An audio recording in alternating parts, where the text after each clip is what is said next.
No vídeo de hoje, então, nós vamos conversar um pouquinho sobre Mayombe, que é um romance escrito entre 1970 e 1971, mas publicado apenas em 1980 pelo Pepe Tela, que, para além de pseudônimo, foi também o nome de guerra de um sujeito chamado Arthur Carlos Maurício Pestana dos Santos, que lutou pela independência de Angola e fez parte, como guerrilheiro, de um grupo chamado Movimento Popular de Libertação de Angola, ou MPLA.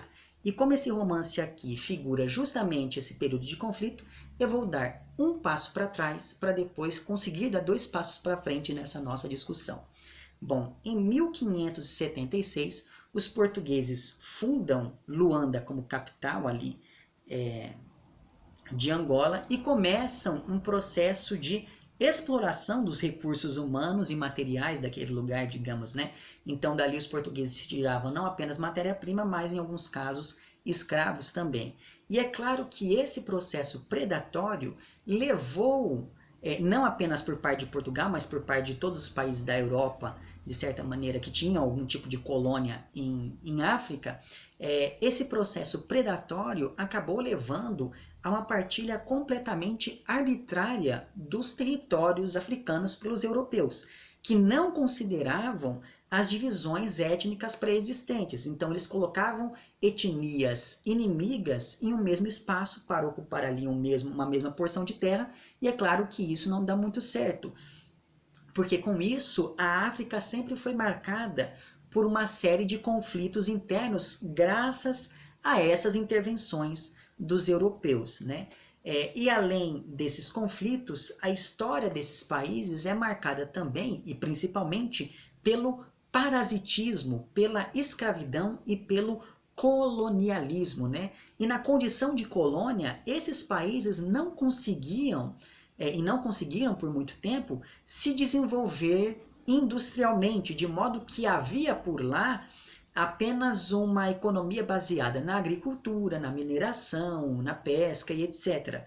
Então, não sei se você percebe, mas isso acaba não apenas empobrecendo aqueles lugares, aqueles países, mas também impedindo o seu desenvolvimento pleno diante do avanço tecnológico do resto do mundo.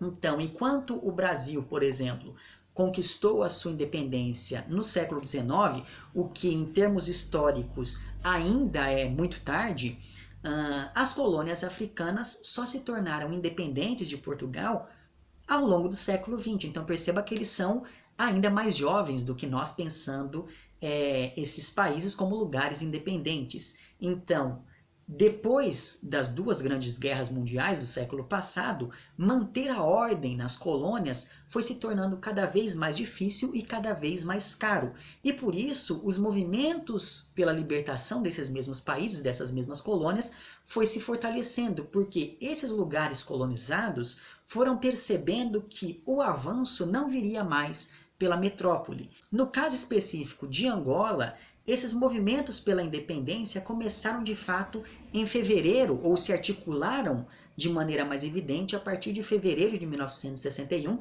depois de um conflito para liberar ali alguns presos políticos, mas a independência só viria de fato em 11 de novembro de 1975, principalmente porque depois da Revolução dos Cravos, que aconteceu em Portugal em 25 de abril de 74, a estrutura política portuguesa sofreu um baque com o fim do salazarismo. Então isso também foi um elemento que ajudou nesse processo de conquista da independência.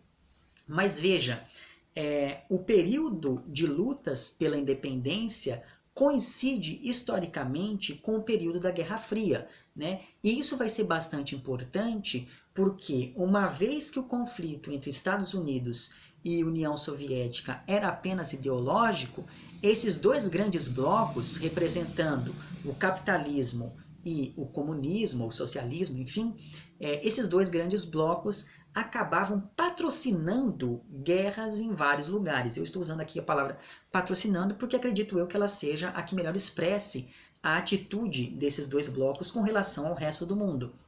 Então, no caso de Angola, nós tivemos a União Soviética pregando uma independência ideológica e os Estados Unidos pregando uma independência econômica para o país que viria depois da independência, porque a grande questão econômica de uma colônia é que a colônia só pode estabelecer relações comerciais com a metrópole. Então a ideia era você separar, porque assim você abria o comércio para outros países. Por isso, cada um desses dois blocos patrocinou grupos diferentes durante essa guerrilha, né, durante essas guerras pela libertação de Angola. Então você tem a UNITA, que é a União Nacional pela Independência Total de Angola, que foi patrocinada pelos Estados Unidos, e você tem principalmente a MPLA, que é o Movimento pela Libertação de Angola, que foi patrocinada ali pela União Soviética. Então, por um lado, nós temos esses grupos lutando por um mesmo objetivo, que é conquistar a independência, mas, por outro, nós temos conflitos ideológicos separando esses mesmos grupos, né? E foi por isso que, mesmo depois da independência, em 75, os conflitos armados não acabaram em Angola, porque logo em seguida, esses dois grupos entraram em uma guerra civil para decidir quem iria assumir o poder do país a partir dali. E essa guerra civil se estendeu de 1975 até 2002, ou seja, até muito pouco tempo atrás. E evidentemente que várias coisas aconteceram nesse meio tempo. Por exemplo, o MPLA, que nasceu como um movimento marxista, logo depois se tornou um partido político que está no poder até hoje lá em Angola, na figura do João Lourenço, né? Portanto, essa guerra civil, ela nada mais foi do que o resultado de um processo de descolonização que veio depois da independência. E como essa guerra deriva das interferências ideológicas externas, há quem pense nessas interferências como um novo tipo de colonialismo, como um neocolonialismo, porque durante a Guerra Fria, se constrói uma polarização que se estendeu até 2002, mesmo com o fim da União Soviética em dezembro de 1991. E é claro que esses conflitos todos, que eram conflitos internos, acabavam gerando uma instabilidade política que, por sua vez, garantia uma instabilidade econômica que facilitaria uma possível exploração por esses países de fora. Pois bem, e no meio disso tudo está aqui o Pepetela, que foi guerrilheiro pelo MPLA, e começou a escrever então Mayombe, e isso acaba levantando uma série de questões sobre o romance, porque isso acaba deixando entre a ficção, a memória e a história. Isso porque esse livro ele surge de um relatório de guerra que o Pepetela escreveu durante esses conflitos pela independência. E por isso esse romance aqui nos oferece um olhar endógeno, um olhar de dentro daquela situação que está sendo narrada. Então, postas essas coisas, vamos por partes aqui. Primeiro nós temos o título, né? Mayombe se refere a uma floresta tropical que pega não apenas o território da Angola, mas também um pedaço do Congo. E como o Mayombe é uma floresta tropical, ela é densa, úmida e quente. E é nesse espaço que vai acontecer a guerrilha descrita aqui nesse romance. Por isso, a floresta é esse lugar que, ao mesmo tempo, protege dos inimigos, mas complica a movimentação e a orientação desses angolanos aqui. Portanto, Mayombe influencia e determina o comportamento dos personagens, sendo não apenas um espaço onde as ações acontecem, mas também um espaço de formação intelectual, militar e moral daqueles guerrilheiros angolanos. Graças a isso, então, a floresta ela acaba passando por um processo de personificação, o que não significa que ela seja um personagem, mas enfim, então a floresta ela passa por um processo de personificação ao longo de todo o romance, se tornando quase uma espécie de mãe, um ventre que forma, acolhe e protege esses seus filhos angolanos. Por essa importância, Mayombe também vai ser aqui o símbolo de uma resistência nacional de Angola, já que o mesmo espaço que dificulta o caminho, que cria cipós, que cria morros, também é o espaço que oferece alimento, que oferece, por exemplo, as chamadas comunas, que eram pequenas sementes ou castanhas, enfim, que serviam de alimento para esses soldados angolanos por dias a fio. Então, sobre o título do romance, nós podemos já fazer essa relação com um lugar muito específico do território angolano. Mas, para além disso, existe também aqui um outro dado importante, que é a epígrafe, que funciona também como uma dedicatória, porque diz o seguinte: aos guerrilheiros do Mayombe que ousaram desafiar os deuses, abrindo um caminho na floresta obscura, vou contar a história de Ogum, o Prometeu africano. Então veja que essa dedicatória acaba recuperando aquele caráter épico das narrativas que nós tínhamos nas epopeias, por exemplo, mas também acaba recuperando um pouco do caráter oral, né, que acaba se ligando à tradição da literatura oral dos griots africanos, né? Então essa ideia de que eu vou contar uma história, veja, isso acaba estabelecendo uma relação muito forte entre a palavra escrita e a palavra falada. E para além disso, esse texto aqui, que pode ser uma epígrafe ou pode ser uma dedicatória, acaba aproximando e articulando dois elementos culturais muito interessantes ao evocar os nomes de Ogum e de Prometeu. E essa miscigenação cultural é algo próprio do processo colonial. Só que a epígrafe faz mais do que isso. Ela também universaliza o elemento africano e o coloca como um correspondente a um dos mitos ali mais importantes do Ocidente. Por quê? Não sei se você sabe disso, mas a história de Prometeu é a seguinte: os deuses cuidavam ali do fogo e por conta disso eles podiam controlar o ser humano.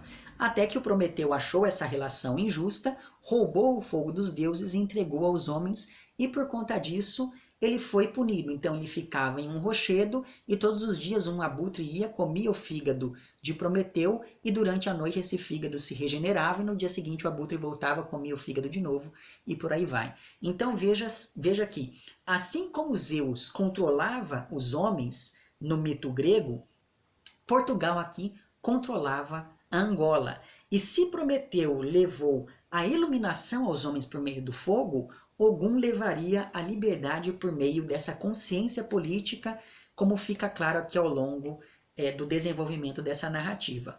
Mas, ao mesmo tempo, é sempre bom lembrar que o Prometeu acabou sendo derrotado. Já Ogum aqui não. O Ogum ele é o orixá da guerra, ele é o orixá que representa toda a força, o ferro, a beligerância no panteão iorubá. Então veja que essa imagem é muito significativa quando nós pensamos naquilo que vai acontecer ao longo do livro. E o enredo aqui de Mayombe até que é bastante simples, porque nós acompanhamos um grupo de guerrilheiros do MPLA que está ali no Mayombe para cumprir algumas missões contra os soldados portugueses. E algumas dessas missões, como é o caso da primeira, são muito bem sucedidas. Já outras, como é o caso da última, nem tanto. E é importante dizer que pelo menos a primeira missão aqui relatada se baseia em algo que, segundo o próprio autor, aconteceu de fato, porque esse grupo teve que destruir um maquinário usado pelos portugueses ali para extrair madeira do Mayombe. E para além disso, esse grupo de guerrilheiros também teve de, digamos, doutrinar os trabalhadores angolanos que estavam servindo ali aos portugueses. Então essa missão era uma missão dupla, era uma missão de guerrilha, mas também era uma missão ideológica, digamos assim. E aqui nós temos o primeiro problema do MPLA, que era o seguinte: os angolanos não entendiam a necessidade da independência. Para eles estava tudo bem, já que os portugueses faziam obras públicas e geravam empregos que pagavam mal, mas pagavam e coisas do tipo.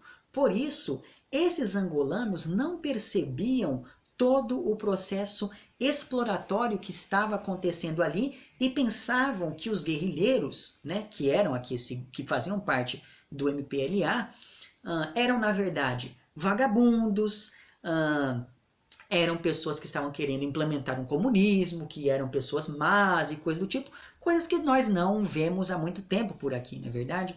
Então veja que a grande questão é que o MPLA tentava, diante desse cenário, não apenas lutar contra os portugueses, mas também apresentar alguns pontos da teoria marxista para esses trabalhadores, para que, assim, eles pudessem despertar a sua consciência de classe e conseguir, finalmente, o apoio popular.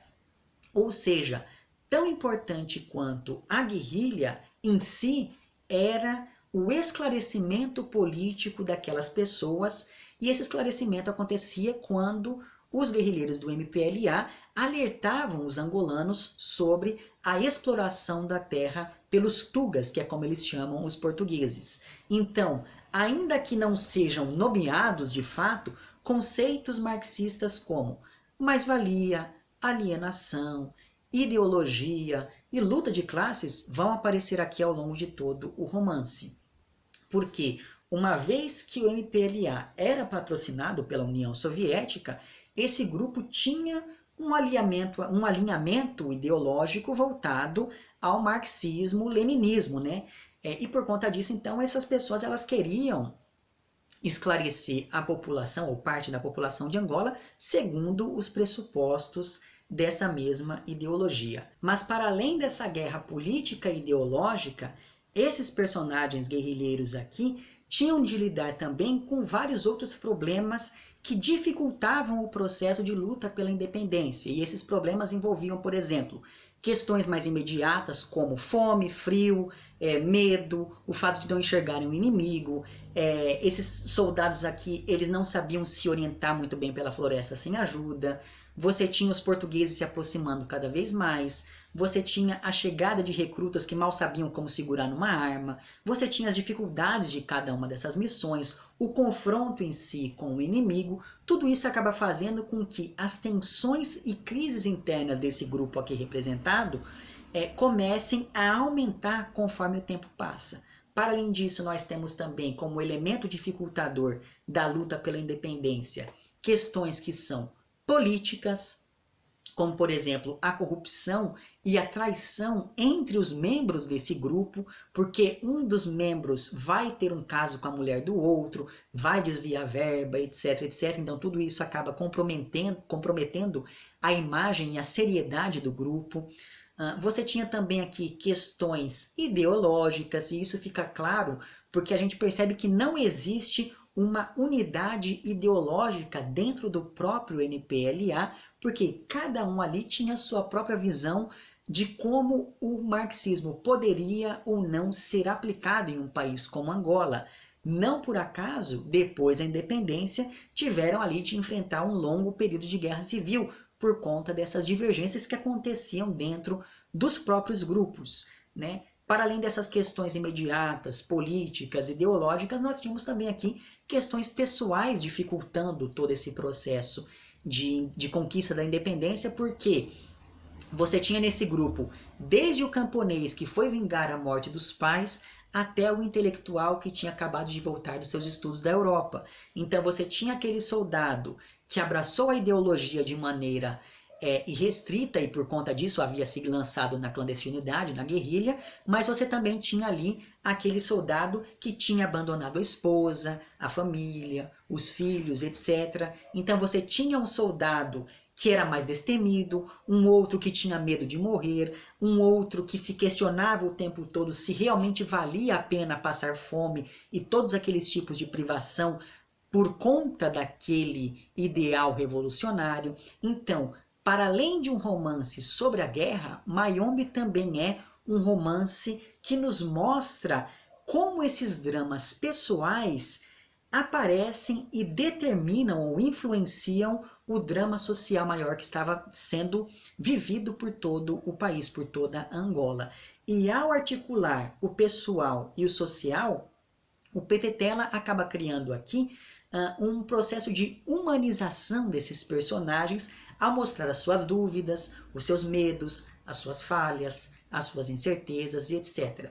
E como não bastassem essas questões imediatas, políticas, ideológicas, etc., você também tinha questões identitárias permeando a vida desses personagens, e essas questões também dificultavam esse processo de conquista da independência. E essas questões identitárias, elas ficam postas desde os codinomes de guerra que esses personagens recebem. Então você tem personagem chamado Sem Medo, um outro chamado Mundo Novo, um outro chamado Comissário, um outro chamado Teoria, um outro chamado Milagre, um outro chamado Ingratidão, um outro chamado Lutamos e por aí vai. E ao receberem esses codinomes, esses homens são descaracterizados, eles têm o seu passado apagado, pelo menos em teoria, e são ali reduzidos às suas funções ou características do presente. Além disso, nós temos aqui um personagem que se apresenta como um mestiço. Ele é filho de português com uma angolana. E esse personagem, que se chama Teoria, ele traz na pele o resultado dessa colonização e representa o hibridismo entre o colonizador e o colonizado. Tudo isso em um país dividido, um país em que negros e brancos eram literalmente inimigos. Então, em uma terra de sim e não, de lugares determinados, esse personagem representa ali o talvez. Ele se coloca no entrelugar ao não ser nem completamente português e nem completamente angolano aos olhos dos outros e aos olhos de si mesmo. Isso ele coloca em vários momentos bastante interessantes ao longo da narrativa, e isso se evidencia, por exemplo, no modo como os outros personagens o tratam, o veem e por aí vai. Mas talvez o principal problema para a organização desse grupo de guerrilheiros aqui seja o tribalismo. Então, como eu disse, historicamente os países africanos foram sendo divididos sem que se considerassem as diferenças étnicas pré-existentes. Então, nesse mesmo grupo aqui de pessoas, de guerrilheiros, você tem pessoas de etnias diferentes. Então, você tem alguns personagens que são cabindas, outros personagens que são quimbundos, outros personagens que são quicondos e por aí vai. E nisso você tem desde aquele sujeito que é o mais tribalizado, aquele que não confia em pessoas de outras tribos, até aquele outro sujeito que diz que ele não pertence a tribo nenhuma porque ele já guerreou com todas. Então, se por um lado esse tribalismo, essa luta entre etnias, aproximava as pessoas de uma mesma tribo, por outro, esse mesmo tribalismo acabava criando atrito entre pessoas de etnias diferentes. E no meio disso, então, como é possível pensar em uma suposta unidade nacional angolana? Por isso, me parece que a grande questão que o Pepetela nos coloca aqui em Mayombe é uma questão que problematiza a identidade nacional ao mostrar que a complexidade cultural de Angola é maior do que se pensa. E alertar para essa complexidade também é parte da descolonização da identidade e do pensamento dessas pessoas. Porque ao fazer isso, o Pepetela nos mostra que a identidade angolana deve considerar essas particularidades e essas diferenças entre as etnias, não sendo algo único e verdadeiro para que vale para todas as pessoas. Né? E o mesmo vale, ou deveria valer aqui para o Brasil. Né? Você vai para o Nordeste e você vai para o Sul, você percebe que são países completamente diferentes, mas ainda assim eles vivem sob uma mesma federação, digamos, né? Com essa ideia de uma suposta unidade linguística e cultural que aproxima todas as pessoas, mas na prática a gente sabe que não é bem assim.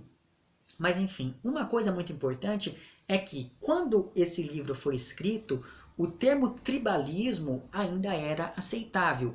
Hoje, do ponto de vista social e antropológico, talvez ele não seja mais tão aceitável assim, porque a ideia de tribalismo ela pode parecer pejorativa ao se fixar no olhar do europeu sobre a realidade africana, porque a ideia de tribo geralmente está associada ao atraso, ao subdesenvolvimento e etc. Mas o fato é que, no final do livro, apesar de todos esses problemas, esses personagens conseguem superar as suas diferenças étnicas e ideológicas em prol desse bem comum, desse objetivo comum que é a libertação de Angola. E aí a gente começa a perceber que o problema não era tanto o tribalismo, mas sim a corrupção e questões de ordem pessoal que estavam associadas ali a esse mesmo grupo.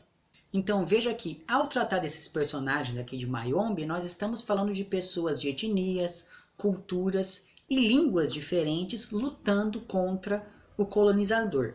Mas o que unifica todo esse grupo de pessoas é justamente essa língua portuguesa que vai ser usada contra os próprios portugueses. Ou seja, esses homens aqui, eles usam o idioma do colonizador com uma função muito mais pragmática e política do que identitária.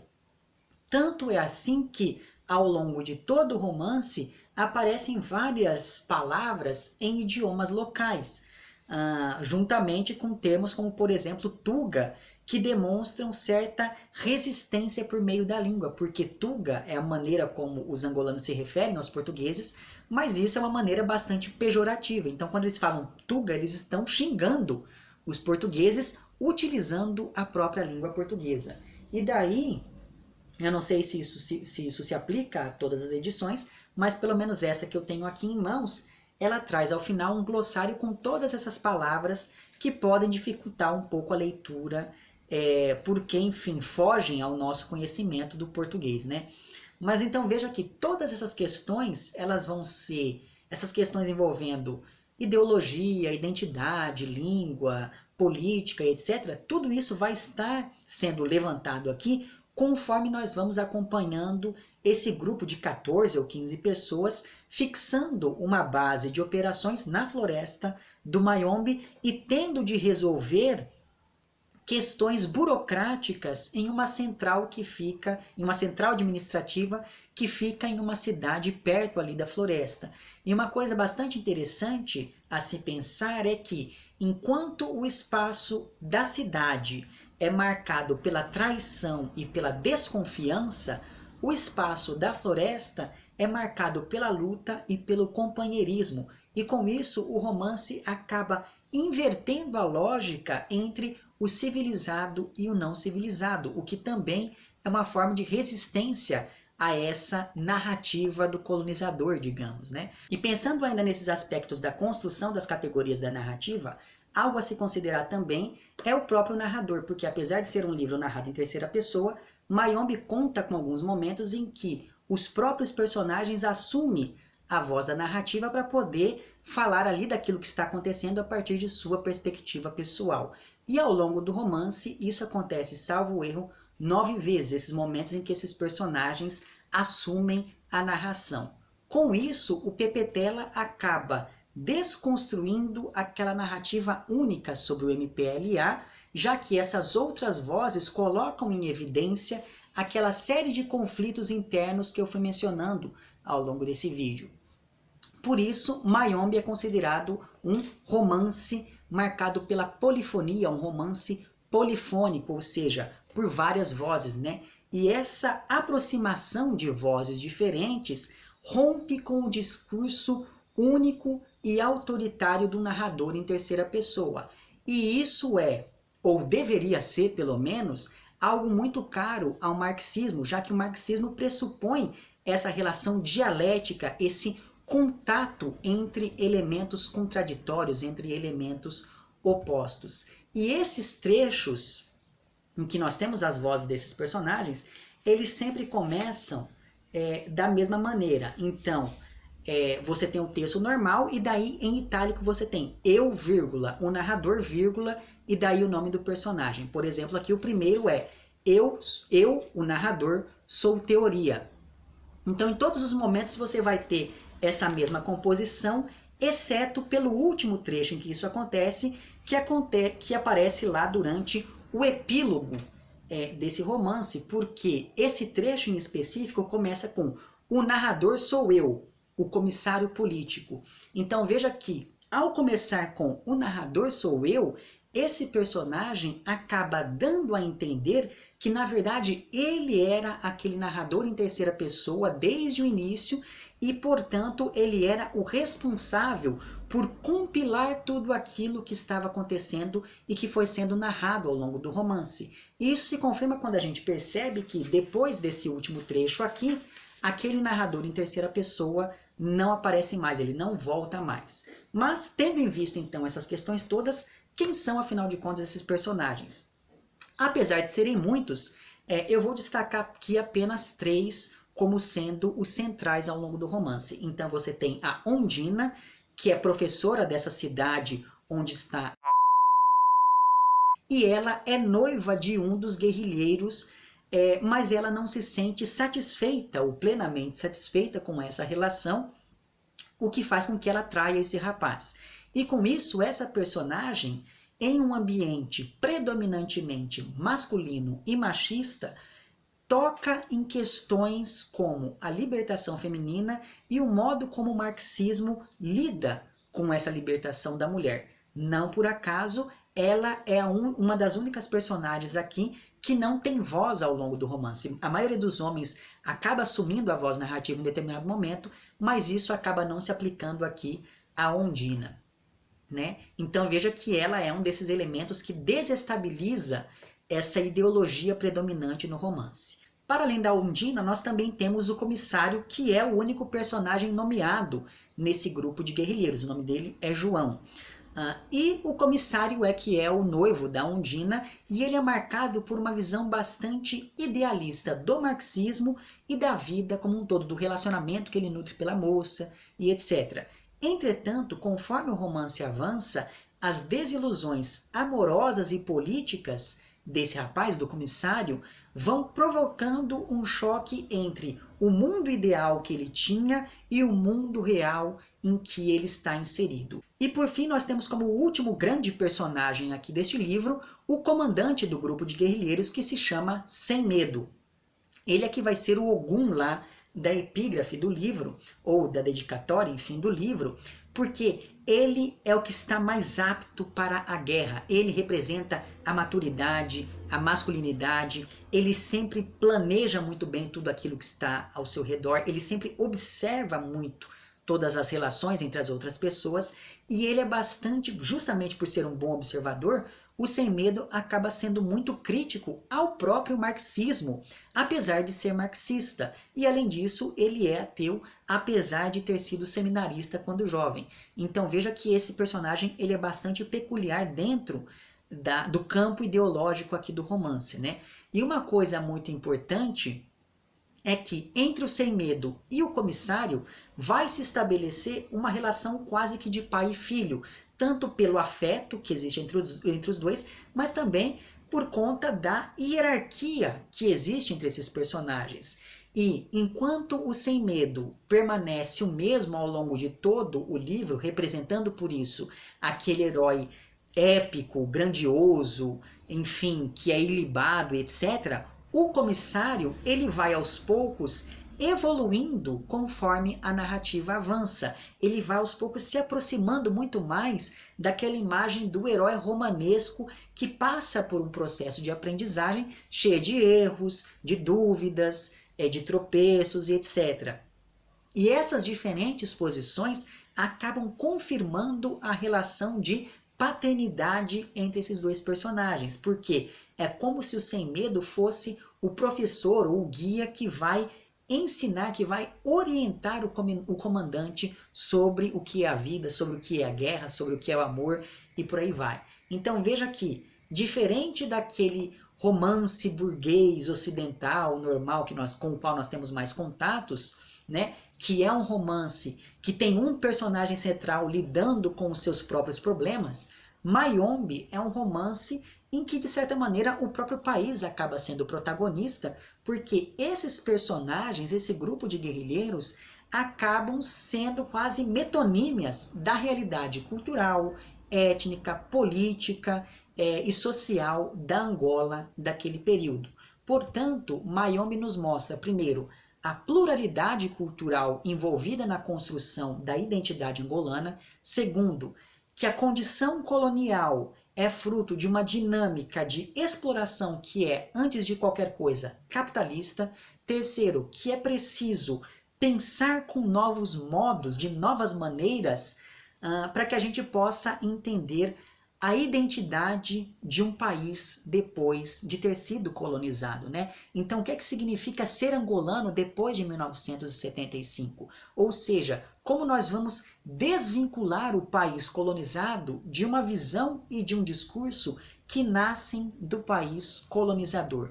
Por tudo isso, Mayombe é um romance que está tanto no campo de batalha político, que tenta combater o colonizador, quanto no campo de batalha de uma literatura que tenta desarticular a narrativa do colonizador, ao mesmo tempo em que tenta articular a narrativa do colonizado. Então veja que trata-se de um romance bastante interessante por conta de todas essas questões que ele levanta, e evidentemente que fica aí a minha sugestão de mais essa leitura. Bom, então é isso. Eu vou deixar lá embaixo o link para onde você pode encontrar o livro, caso lhe apeteça, e fica novamente a minha sugestão aqui de mais essa leitura incrível, certo? Um amplexo então, e até o próximo vídeo.